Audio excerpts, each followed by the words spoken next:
বাচ্চার বয়স 6 মাস পেরোলেই অনেক প্যারেন্টসরাই ভাবেন কবে থেকে বাচ্চাকে বাইরের দুধ অর্থাৎ গরুর দুধ খাওয়াবেন। হ্যালো এভরিওয়ান, আমি ডক্টর রেশমি, এমডি ডক্টর চ্যানেলে আপনাদের সবাইকে স্বাগত। আজকের এই ভিডিওতে বলবো কত বছর বয়স থেকে বাচ্চাকে গরুর দুধ দেওয়া যাবে। বাচ্চার জন্মের প্রথম 6 মাস শুধুমাত্র মায়ের বুকের দুধ, এটি একেবারেই নিরাপদ এবং পুষ্টিকর। যদি বিশেষ কারণে মায়ের বুকের দুধ না হয় তাহলে ডাক্তারের পরামর্শ অনুযায়ী ফর্মুলা মিল্ক।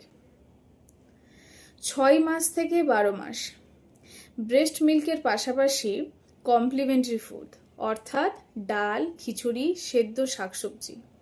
তবে মনে রাখা প্রয়োজন, এই বয়সেও কিন্তু গরুর দুধ দেওয়া যাবে না। American academy of paediatrics and Indian academy of paediatrics এই দুই সংগঠনই বলছে বাচ্চাকে 1 বছরের আগে গরুর দুধ দেওয়া যাবে না, কারণ গরুর দুধে ভিটামিন ই, ফ্যাটি অ্যাসিড এবং আয়রন পর্যাপ্ত পরিমাণে থাকে না। গরুর দুধে অনেক বেশি পরিমাণে প্রোটিন এবং সোডিয়াম থাকে, যেটি বাচ্চার কিডনির ওপর অতিরিক্ত চাপ ফেলে, কারণ এই বয়সেও বাচ্চার কিডনি তখনও পরিপূর্ণ হয়নি। আয়রন কম থাকার কারণে বাচ্চার মধ্যে অ্যানিমিয়া দেখা দিতে পারে।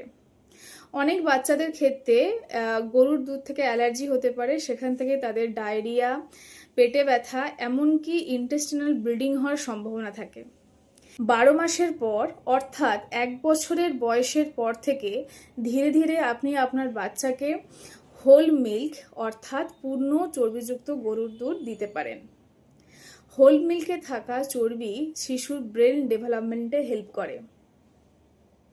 2 বছরের বয়সের পর থেকে যদি শিশুর অতিরিক্ত ওজন বেশি হয় তাহলে 2 বছরের বয়সের পর থেকে আপনি স্কিম মিল্ক বা লো ফ্যাট মিল্ক দিতে পারেন।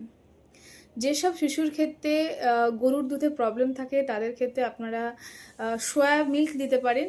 তাও যদি এই দুটোতেও সমস্যা হয় তাহলে অবশ্যই ডাক্তারের পরামর্শ অনুযায়ী ল্যাকটোজ ফ্রি মিল্ক বা স্পেশাল ফর্মুলা মিল্ক দিতে পারেন।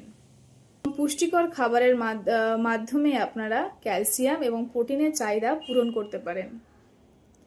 এক কথায় বলতে গেলে বাচ্চাদের 1 বছরের আগে গরুর দুধ দেওয়া যাবে না। 1 বছরের বয়সের পর থেকে ধীরে ধীরে আপনারা হোল মিল্ক দিতে পারেন। যদি কোনো বাচ্চার গ্যাসের সমস্যা হয় বা অ্যালার্জির সমস্যা হয় তাহলে ডাক্তারের পরামর্শ নেবেন। ভিডিওটি ভালো লাগলে অবশ্যই লাইক দেবেন, শেয়ার করবেন বন্ধুদের সাথে।